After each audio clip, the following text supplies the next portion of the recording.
fellow Kenyans, patriots, NRMKe members, friends of Kenya and supporters.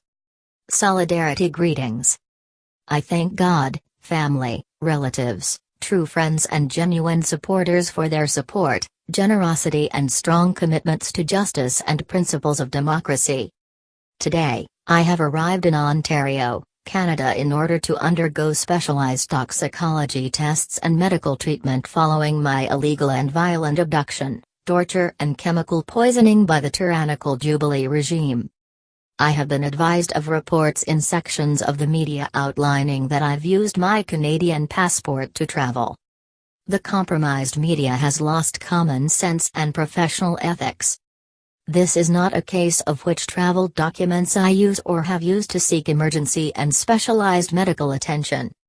The Jubilee regime has illegally destroyed my Kenyan passport and has refused to issue me with a valid Kenyan passport as has been ordered by the High Court more than 10 separate times. I refuse to hand over my Canadian passport to the tyrants in Kenya because I arrived in Kenya on March 26 as a Kenyan-born citizen. My forced removal from Kenya on February 6 was illegal.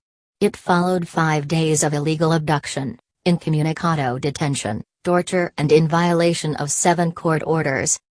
I did not travel out of Kenya on February 6 and March 28, respectively. I was abducted and removed in violation and disobedience of various court orders. More than 10 court orders have ruled that my abductions, arrests, detention without trial, torture, chemical poisoning and removal from Kenya have been illegal. The courts have issued orders that those who removed me from Kenya illegally on 2 separate occasions must facilitate my return unconditionally. In other words, the courts have ruled that I didn't travel out of Kenya on the 2 occasions and therefore my return must be unconditionally. Those purporting to be making demands on me regarding how I can return to my country of birth have now been criminally convicted and sentenced by a court of competent jurisdiction. Convicted criminals cannot make demands on an innocent citizen. They are holding public office illegally. They are using those illegally held office to abuse power and subject me to torture, cruel and inhumane treatment. On March 28, I was assaulted, drugged and forced out of Kenya unconscious. The issue here is not how I have traveled to get medical treatment or on what passport.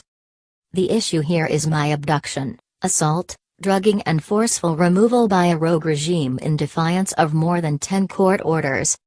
The way I have been abused and tortured reflect the state of our society where a rogue regime of the rich oppresses millions of Kenyans in order to protect their ill-gotten economic and political interests. After my medical treatment abroad, I intended to immediately return to Kenya and to continue the struggle for a better and just society that we Kenyans have been yearning for 55 years. A luta continua. Viva!